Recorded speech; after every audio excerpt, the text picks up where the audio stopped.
شروع کرتے ہیں اللہ کے بابرکت نام سے جو بڑا مہربان اور نہایت رحم والا ہے۔ تمام تعریفیں میرے اللہ رب العزت کے لیے ہیں۔ السلام علیکم لسنرز، میں ہوں آپ لوگوں کی host Nausheen. Welcome to my channel خوفناک کہانیوں آفیشیل۔ میں امید کرتی ہوں آپ سب لوگ خیریت سے ہوں گے، جہاں ہوں گے خوش ہوں گے۔ آج آپ لوگوں کے لیے میں بہت دلچسپ خوفناک کہانیاں لائی ہوں جنہیں آپ لوگ بہت پسند کریں گے۔ سلسلہ شروع کرتے ہیں آج کی خوفناک کہانیوں کا۔ پڑھتے ہیں آج کی پہلی خوفناک کہانی کی طرف۔ یہ خوفناک کہانی صدف شیئر کر رہی ہیں۔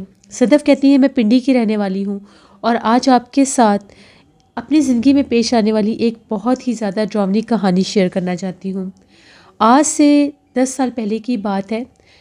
ہم لوگوں کے ایک ماموں تھے، وہ گاؤں میں رہتے تھے۔ ان کے بیٹے کی شادی تھی تو ہم لوگ وہاں پر گئے۔ جیسے ہی ہم لوگ وہاں پر گئے ان کے بیٹے کی شادی میں، ہم لوگوں نے شادی اٹینڈ کی۔ تو اس کے بعد ہم لوگوں کی جو ممانی تھیں انہوں نے یہ کہا کہ ان کے گاؤں میں وہاں پر ایک بہت بڑا دربار ہوا کرتا تھا۔ انہوں نے یہ کہا کہ ہمیں اس دربار پر جا کر مٹھائی بانٹنی ہے، تو چلو ہم لوگ سب چلتے ہیں۔ ہم لوگ بھی ان کے ساتھ چلے گئے۔ جب ہم لوگ وہاں پر گئے، کافی بڑا وہ دربار تھا، بہت زیادہ جگہ پر پھیلا ہوا تھا۔ وہاں پر ایک ایسی جگہ بھی تھی جو بہت زیادہ گھنے درختوں سے گھری ہوئی تھی۔ وہاں پر کچھ قبریں بھی موجود تھیں۔ لوگوں کا یہ ماننا تھا کہ یہ ان خادموں کی قبریں ہیں، ان مجاوروں کی قبریں ہیں جو یہاں پر خاندان در خاندان، پیڑھی در پیڑھی ان بزرگوں کی خدمت کرتے آ رہے تھے۔ خیر، میں وہاں پر اپنی کزن کے ساتھ مٹھائی بانٹ رہی تھی۔ میری کزن دوسری طرف تھی اور میں اس طرف تھی۔ جیسے ہی میں ان درختوں اور ان قبروں کے پاس سے گزری تھی، میں نے وہاں پر ایک قبر کے بالکل تھوڑا سا پاس ایک درخت تھا، وہاں پر 2 کالے رنگ کی بلیوں کو بیٹھے دیکھا۔ وہ بلیاں بہت بڑی اور بہت جیسے سائز میں بھی بڑی تھیں اور بڑی عجیب سی بلیاں لگ رہی تھیں۔ بالکل آمنے سامنے وہ 2 بلیاں بیٹھی ہوئی تھیں۔ نہ چاہتے ہوئے بھی میری نظر ان پر پڑی۔ ان کو دیکھ کر میں تھوڑا سا ڈر گئی۔ بڑا وہ پرسرار سا منظر لگ رہا تھا۔ عصر کا ٹائم تھا، سخت سردی کا موسم تھا۔ درختوں کے نیچے وہ یوں بیٹھی ہوئی تھیں، قبروں سے دور۔ بس ان کو دیکھنے کی دیر تھی، میں ان کے پاس سے گزر گئی۔ میں وہاں سے گزری اور میں نے آگے جا کر مٹھائی بانٹی۔ وہاں پر کچھ لوگ بیٹھے تھے، ان میں مٹھائی تقسیم کی۔ تھوڑی سی مٹھائی بچ گئی تھی، تو جب میں وہاں سے واپس آ رہی تھی تو مجھے ایک آواز سنائی دی کہ ہمیں بھی مٹھائی دیتی جاؤ، ہمیں نہیں کھلاؤ گی؟ جب میں نے یہ آواز سنی، میں نے پیچھے پلٹ کر دیکھا تو جس جگہ پر میں نے ان قبروں کے پاس درختوں کے نیچے 2 بلیوں کو بیٹھے دیکھا تھا، وہاں پر 2 عورتیں بیٹھی ہوئی تھیں۔ میرے رونگٹے کھڑے ہو گئے، میں بہت زیادہ ڈر گئی۔ یہ دل دہلا دینے والا منظر تھا۔ اب میں کیا کرتی، مجھے کچھ سمجھ میں نہیں آ رہا تھا۔ وہ مسلسل میری طرف دیکھ رہی تھی کہ ہمیں مٹھائی نہیں دو گی۔ پھر انہوں نے مجھے آواز دی۔ میں ڈرتی ڈرتی ان کے قریب گئی، میں نے انہیں مٹھائی دی۔ ان دونوں نے مٹھائی لے لی۔ میں بہت ڈر گئی، میں تیزی سے وہاں سے نکلنا چاہتی تھی۔ جیسے ہی میں وہاں سے واپس پلٹی تو پتہ نہیں مجھے کیا ہوا کیا نہیں۔ میں ان سے پوچھنے لگی تھی کہ آپ یہاں پر کب آئی ہیں، کون ہیں آپ لوگ؟ یہ پوچھنے کے لیے جیسے میں پیچھے پلٹ کر میں نے دیکھا، وہاں پر وہ موجود نہیں تھی۔ یہ منظر اتنا ڈراؤنا تھا، اتنا دل دہلا دینے والا تھا کہ ابھی 1 سیکنڈ پہلے میں نے انہیں مٹھائی دی تھی اور اب جب پیچھے پلٹ کر دیکھا تو وہ وہاں پر نہیں تھیں۔ میں خوف کے مارے وہیں پر گری اور بے ہوش ہو گئی۔ جب میری آنکھ کھلی تو میں وہاں پر ایک کچے سے کمرے میں تھی، ایک چارپائی پر ایک بزرگ شخص بیٹھ کر مجھے دم کر رہے تھے۔ پاس سب گھر والے بھی تھے۔ میں بہت زیادہ ڈر گئی۔ میں نے ان سے جب پوچھا تو پتہ چلا کہ وہ جو جگہ تھی، وہ جو درخت تھا، ان بزرگ نے یہ بتایا کہ جس جگہ پر تم مٹھائی دینے گئی تھی وہ کوئی انسان نہیں تھے، وہ جنات تھے۔ اس جگہ پر جنات کا بسیرا ہے۔ دربار کا وہ جو حصہ ہے جہاں پر وہ درخت ہے، وہاں پر بہت زیادہ جنات ہیں۔ وہ جنات وہاں پر ہر وقت بلیوں کے روپ میں موجود ہوتے ہیں اور اکثر جب کبھی یہاں پر دربار پر کوئی مٹھائی بانٹتا ہے تو انسانی روپ میں سامنے آتے ہیں۔ کچھ لوگوں کے ساتھ پہلے بھی یہ حادثہ ہو چکا ہے۔ ہم لوگوں نے جب یہ بات سنی ہم لوگ بہت ڈر گئے۔ خیر انہوں نے مجھے دم کیا، ہم لوگ واپس آ گئے۔ میں بہت ڈری ہوئی تھی، خوف کے مارے مجھے بخار ہو گیا۔ ہم لوگ اپنے گھر واپس آ گئے۔ کچھ عرصہ اسی طرح سے گزر گیا۔ کبھی کبھی مجھے ڈراؤنے خواب آتے تھے، کبھی کبھی میں ڈر جاتی تھی۔ مجھے ایسا محسوس ہوتا تھا کہ جیسے میرے ساتھ کوئی موجود ہے، لیکن وہ اس وقت میرا وہم ہوتا تھا۔ پھر ایک دفعہ کافی عرصے کے بعد ہم لوگ دوبارہ ماموں کے پاس گئے۔ ان دنوں میں وہاں پر عرس لگا ہوا تھا، اسی دربار پر۔ تو ان لوگوں نے یہ کہا کہ ہم لوگوں نے بھی وہاں پر جانا ہے. تو میں نے کہا کہ نہیں مجھے نہیں جانا، مجھے تو بہت ڈر لگتا ہے جو میرے ساتھ ہوا تھا. تو میری کزنس کہنے لگی اب کچھ نہیں ہوتا تم اس طرف مت جانا، لیکن ہم لوگ جا کر عرس دیکھ کر آئیں گے.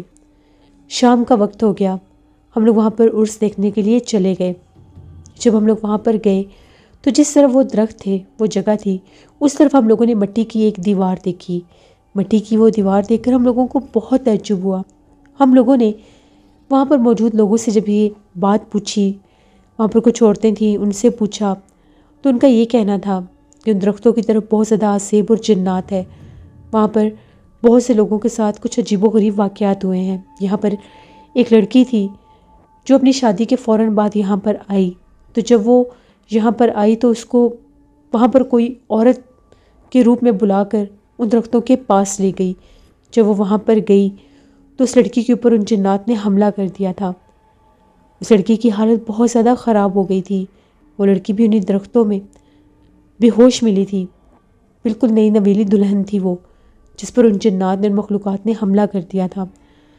اس کے بعد پھر یہاں پر جو مجاور تھے ان وہاں سے انہوں نے پوچھ کر سب سے بات چیت کر کے تو یہاں پر ایک دیوار کھڑی کر دی. اور پھر جو یہاں پر ایک بزرگ بیٹھتے ہیں انہوں نے بھی یہ کہا تھا کہ یہاں پر دیوار بنانا ضروری ہے، کیونکہ وہ جنات اب لوگوں کو بہت زیادہ تنگ کرنے لگے ہیں. وہ انسانی روپ میں اپنا آپ ظاہر کرتے ہیں اور لوگوں کو اس طرف لے جا کر اپنا اصل چہرہ ان کے آگے ظاہر کر دیتے ہیں، جس کو کوئی بھی انسان برداشت نہیں کر سکتا. وہ دیوار بہت عجیب لگ رہی تھی.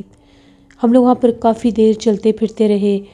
ہم لوگوں نے وہ عرس دیکھا. اس کے بعد شام ہو گئی. تو جب ہم لوگ وہاں سے واپس آنے لگے، اس کچی دیوار کے اوپر بھی میں نے کچھ بلیوں کو بیٹھے دیکھا، جن کو دیکھ کر میرے رونگٹے کھڑے ہو گئے. میں بہت ڈر گئی. میں نے یہی کہا کہ اب ہمیں یہاں سے چلنا چاہیے. میں نے ان دیواروں کے اوپر پھر کالے رنگ کی بلیوں کو بیٹھے دیکھا ہے، جو کہ عام بلیاں نہیں تھیں. وہ وہی غیر مرئی مخلوقات جنات تھے جو ابھی بھی وہاں پر موجود تھے. لیکن وہ جو بزرگ تھے انہوں نے اس دیوار کے اوپر حصار کیا ہوا تھا. وہ جنات، وہ مخلوقات اس دیوار سے اس طرف نہیں آ سکتے تھے. دیوار کے اوپر تو وہ بیٹھی رہتی تھیں لیکن اس طرف نہیں آ سکتی تھیں. پھر ہم لوگ دوبارہ وہاں پر جاتے رہے ماموں کی طرف، لیکن کبھی بھی اس دربار کی طرف نہیں گئے. ماموں لوگوں کا یہ کہنا تھا کہ اب شام ہونے سے پہلے ہی دربار کو بند کر دیا جاتا ہے، کیونکہ جس طرف وہ مٹی کی دیوار بنائی گئی ہے اس طرف سے کچھ خوفناک آوازیں سنائی دیتی ہیں. وہاں پر جو لوگ شام کے وقت جاتے ہیں، یعنی مغرب کے بعد دربار کی طرف جو لوگ جاتے ہیں، وہ لوگ یہ کہتے ہیں کہ ہمیں وہاں سے عورتوں کے اور بچوں کے رونے کی آوازیں سنائی دیتی ہیں. وہ بہت ڈراؤنی آوازیں نکالتے ہیں، اس لیے مغرب سے پہلے پہلے اس دربار کو بند کر دیا جاتا ہے. اور ہمیں ماموں نے یہ بھی بتایا تھا کہ وہ جنات جو تھے اس دربار پر بہت قدیم عرصے سے آباد تھے، اسی لیے وہاں پر ان جنات کو نکالنے کے لیے کبھی بھی کسی نے کوشش نہیں کی. لیکن جب ان جنات نے انسانوں کو تنگ کرنے کی کوشش کی، تنگ کرنا شروع کر دیا، تو پھر وہاں پر وہ دیوار بنا دی گئی. لیکن دیوار کے اس طرف سے وہ خوفناک آوازیں سن کر کوئی بھی وہاں پر نہیں جا سکتا تھا. یہ ایک میری زندگی کی کہانی تھی جو میں نے آپ کے ساتھ شیئر کی. بہت شکریہ صدف آپ کا. بڑھتے ہیں ایک اور خوفناک کہانی کی طرف. یہ خوفناک کہانی وقاص احمد شیئر کر رہے ہیں مانچسٹر سے. وقاص کہتے ہیں کہ آج آپ کے ساتھ ایک شخص، اس کا نام ریحان تھا، اس کی زندگی میں پیش آنے والی کہانی شیئر کرنا چاہتا ہوں. وہ آج کل بھی USA میں ہی رہتا ہے. ریحان کہتا ہے شروع میں USA میں پڑھنے کے لیے آیا تھا 2010 میں. اس کے بعد جب میری پڑھائی مکمل ہوئی تو میں نے یہاں پر جاب کے لیے اپلائی کرنا شروع کر دیا. تو یہاں پر ایک پاکستانی تھا جس کی یہاں پر ایک ایجنسی تھی، ٹریول ایجنسی. وہاں پر اس نے مجھے جاب دے دی. تو میں نے پاکستان مکمل طور پر چھوڑ دیا. میں یہیں پر کام کیا کرتا تھا. اس کا جتنا بھی آفس ورک ہوتا تھا، پیپر ورک ہوتا تھا، وہ میں وہی کرتا تھا. ایک دفعہ میں آفس میں کام کرتے کرتے کافی لیٹ ہو گیا. میں یہاں سے جب واپس جا رہا تھا، بہت شدید سردی تھی. میں اپنے بائک پر تھا اور مجھے 20 منٹ لگتے تھے اس لوکیشن سے اپنے گھر جانے میں. میں ایک راستے سے گزر رہا تھا. ایک بہت بڑا درخت تھا. سخت سرد رات تھی. مجھے وہاں سے کسی انسان کے بولنے کی آوازیں آ رہی تھیں، جیسے کوئی تکلیف میں ہے اور مدد کے لیے پکار رہا ہے. تو میں نے جب وہ آوازیں سنی تو وہاں پر رک گیا. تو میں نے اس سے پوچھا کہ تم کون ہو اور اتنی سردی میں یہاں پر کیا کر رہے ہو؟ اس نے یہ کہا کہ میری مدد کر دو. میرا گھر پاس ہی ہے، مجھ سے چلا نہیں جا رہا، مجھے بہت سردی لگ رہی ہے۔ تو میں یہاں پر بیٹھ گیا۔ میں نے کچھ پیسے نکالے اس کو دینے کے لیے۔ اس نے کہا نہیں، مجھے بس میرے گھر تک چھوڑ دو، تمہاری اتنی مدد ہی کافی ہے۔ میں نے اسے اپنے بائک پر بٹھایا سہارا دے کر۔ اس نے مجھے بتایا کہ تمہارا نام ریحان ہے نا، اور تم فلاں فلاں جگہ پر کام کرتے ہو۔ اپنا نام اس کے منہ سے سن کر میں بہت حیران ہوا کہ آپ مجھے کیسے جانتے ہو۔ اس نے یہ کہا کہ میں تمہیں جانتا ہوں۔ اس بات کو چھوڑو کیسے جانتا ہوں، لیکن اتنی بات تو میں ضرور بتا دوں، جس جگہ پر تم کام کرتے ہو وہاں پر تمہارے لیے ایک مصیبت بننے والی ہے۔ وہ جگہ ٹھیک نہیں ہے، وہاں پر غیر قانونی کام ہوتا ہے، تم اس جگہ کو چھوڑ دو۔ جب میں نے یہ سنا تو میں بہت حیران ہوا۔ میں نے اس کو ایک پرانے سے مکان کے آگے اتار دیا اور وہاں سے اپنے فلیٹ میں واپس آ گیا۔ جیسے میں وہاں پر پہنچا تو اسی رات وہاں پر پولیس نے ریڈ کر دی۔ وہاں پر کچھ اسی طرح سے انلیگل ایکٹیویٹیز ہوئی تھی، جس کی وجہ سے پولیس نے وہاں پر ریڈ کی تھی اور مجھے بھی اریسٹ کر کے لے گئے۔ 4 دن میں وہاں پر لاک اپ میں رہا، لیکن میرے خلاف کوئی بھی ایسا ان لوگوں کو ثبوت نہیں ملا جس سے وہ مجھے کوئی سزا دے سکتے۔ خیر ان لوگوں نے مجھے چھوڑ دیا۔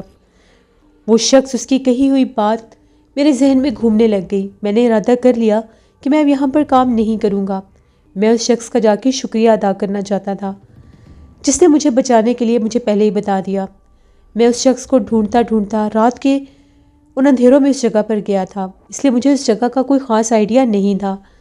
پھر بھی میں وہاں سے جیسے کیسے کر کے کچھ چیزیں ذہن میں رکھ کے، کچھ نشانیاں وہاں پر ذہن میں رکھ کے بالآخر اس پرانے مکان تک پہنچ گیا۔ میں اس دروازے پر دستک دے رہا تھا۔ وہ جو گھر تھا اندھیرے میں ڈوبا ہوا تھا، وہاں پر زندگی کے آثار نظر نہیں آ رہے تھے۔ ابھی میں وہیں پر تھا، تبھی میں نے دیکھا میرے پیچھے ایک پولیس کیب آئی اور وہ رکی اور ان لوگوں نے میرے سے پوچھا کہ کون ہو تم اور یہاں پر کیا کر رہے ہو؟ میں نے انہیں بتایا کہ میں فلاں فلاں جگہ پر کام کرتا ہوں اور یہاں پر میں کسی شخص سے ملنے آیا ہوں۔ تو ان لوگوں نے یہ کہا کہ یہاں پر کوئی نہیں رہتا، یہ گھر پچھلے 50 سال سے خالی پڑا ہے، یہاں پر کوئی انسان آباد نہیں ہوتا، یہ ایک پرسرار مکان ہے اور اس کے بارے میں یہ مشہور ہے کہ یہ ایک ابینڈنڈ ہاؤس ہے، یہاں پر نہ تو کوئی آتا ہے نہ ہی کوئی رہتا ہے، اس جگہ کے مالک کا بھی کوئی پتہ نہیں ہے۔ تم پاگل ہو چکے ہو جو یہاں پر کسی کو ڈھونڈتے ہوئے آئے ہو، جلدی کرو یہاں سے چلے جاؤ، تمہارا یہاں پر رکنا بالکل بھی ٹھیک نہیں ہے۔ میں بہت زیادہ گھبرا گیا کہ یہ کیسے ممکن ہے۔ میں نے اس رات یہیں پر اس شخص کو اتارا تھا۔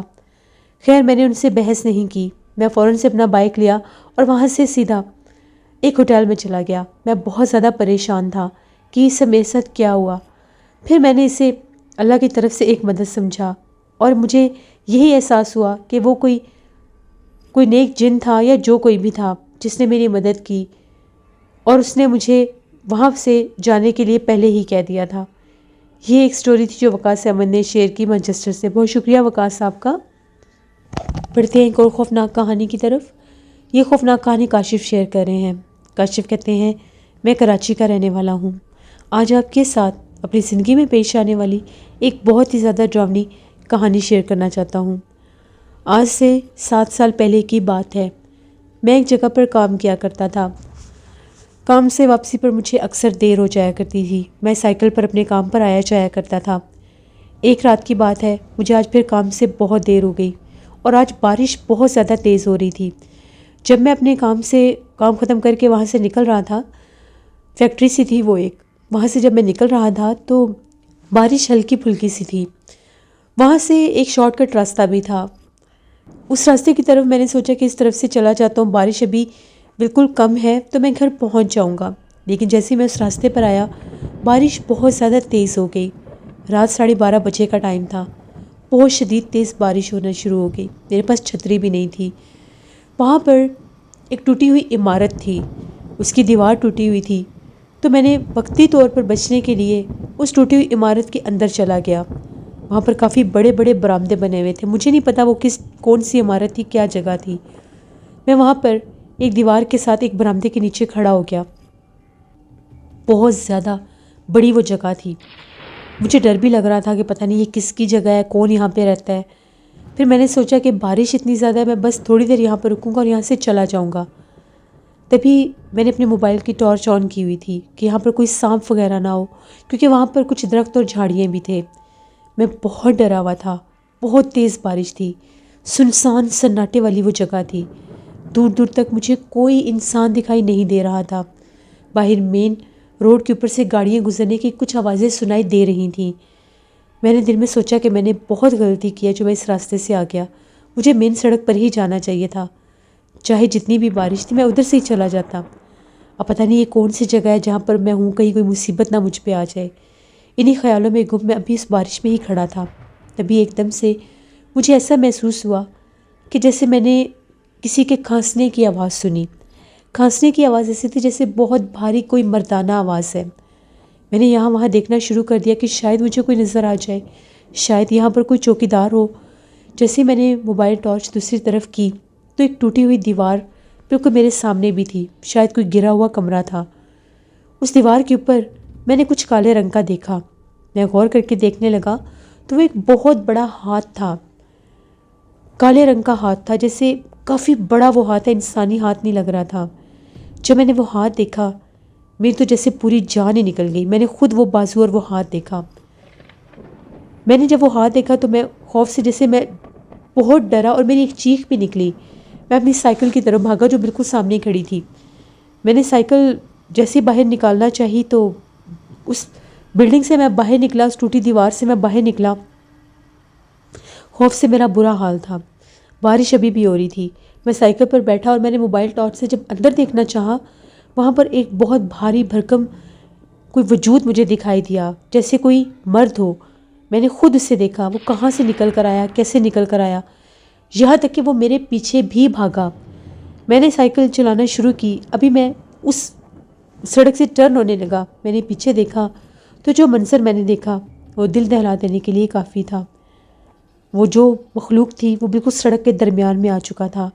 اس کا سر نہیں تھا، وہ کوئی سر کٹا تھا، بہت بڑا بھاری بھرکم اس کا وجود تھا، قد بھی بہت زیادہ بڑا تھا، لیکن اس کے دھڑ کے اوپر سر نہیں تھا۔ یہ اتنا دل دہلا دینے والا منظر تھا کہ مجھے بارش کی بھی ہوش نہیں رہی۔ میں نے سائیکل چلانا شروع کر دیا، میں مین سڑک پر آ گیا۔ بڑی مشکل کے ساتھ میں بارش میں بھیگتا گھر پہنچا تو میں تھر تھر کانپ رہا تھا۔ میں بہت ڈرا ہوا تھا کہ میرے ساتھ کیا حادثہ ہوا ہے۔ میں نے جلدی سے کپڑے تبدیل کیے، گھر والوں کو یہ بات بتائی۔ 2 سے 3 رضائیاں میں نے اوپر لی، میری ٹھنڈ نہیں جا رہی تھی، میں اتنا خوف زدہ تھا، ایک خوف اور ایک سردی۔ جیسے کیسے کر کے کچھ میں سنبھلا، گھر والوں کو بھی یہ بات بتائی، امی وغیرہ بہت پریشان ہو گئے، مجھے بہت سخت بخار ہو گیا۔ صبح جب ہوئی تو میری حالت بہت خراب تھی، اتنی میری طبیعت خراب تھی کہ میں ڈاکٹر کے پاس بھی نہیں جا پا رہا تھا۔ میرے ابو ڈاکٹر کو گھر لے کر آئے، انہوں نے مجھے دیکھا، دوائی وغیرہ دی تو کچھ میری حالت بہتر ہوئی۔ ہمارے محلے میں ایک مدرسہ تھا، میں وہاں پر گیا، وہاں پر ایک حافظ قرآن بزرگ تھے، ان سے بات چیت کی، انہیں ساری بات بتائی۔ انہوں نے یہ کہا کہ وہ جو جگہ تھی کسی دور میں وہ ایک بہت بڑا سنیما ہال ہوا کرتا تھا، وہاں پر بہت دنیا جایا کرتی تھی، وہاں پر کچھ عجیب و غریب پرسرار واقعات ہونے لگ گئے۔ جب وہاں پر نائٹ شفٹ لگتی تھی تو بہت سے لوگوں کے ساتھ حادثے ہونے شروع ہو گئے، بہت سے لوگوں کی وہاں پر اموات بھی ہوئیں۔ پھر اس جگہ کو بند کر دیا گیا، وہ سنیما گھر کہیں اور شفٹ ہو گیا۔ بات ایسا وہاں سے پتہ چلا کہ وہاں پر بہت زیادہ جنات اور ایک سر کٹا وہاں پر رہتا ہے۔ اس رات تم نے بھی وہی مخلوق دیکھی تھی۔ اس سنیما ہال کو خالی ہوئے بھی 60-70 سال ہو گئے تھے۔ بس یہ سب سننے اور دیکھنے کے بعد میں بہت ڈر گیا، دوبارہ کبھی بھی میں اس طرف نہیں گیا۔ انہوں نے مجھے دم کیا اور اس کے بعد میں کچھ بہتر ہو گیا۔ یہ میری زندگی کی کہانی تھی جو میں نے آپ کے ساتھ شیئر کی۔ بہت شکریہ کاشف آپ کا۔ جیسے یہ تھی آج کی خوفناک کہانی ہے، اپنا فیڈ بیک مجھے ضرور دیں، آپ لوگوں کو کیسی لگی۔ آپ لوگ بھی اپنی خوفناک کہانیاں شیئر کر سکتے ہیں ڈسکرپشن باکس میں دیے گئے ای میل آئی ڈی nushinmir57@gmail.com پر۔ اس کے علاوہ آپ لوگ مجھے کمنٹ باکس میں بھی سٹوری شیئر کر سکتے ہیں۔ ہارر سٹوریز آفیشیل پر آج جو ہارر ناول ہے اس کی 4th ایپیسوڈ ہے، 4 راتیں، بہت ہارر ناول ہے، ضرور وزٹ کریں، آپ کو پسند آئے گا۔ اپنا بہت سا خیال رکھیے گا۔ میری سسٹر نیلم کا چینل ہارر ناول آفیشیل، ان کو بھی جا کر سبسکرائب کریں اینڈ سپورٹ کریں۔ جہاں رہیں خوش رہیں۔ Thank you for watching, stay blessed, اللہ نگہبان۔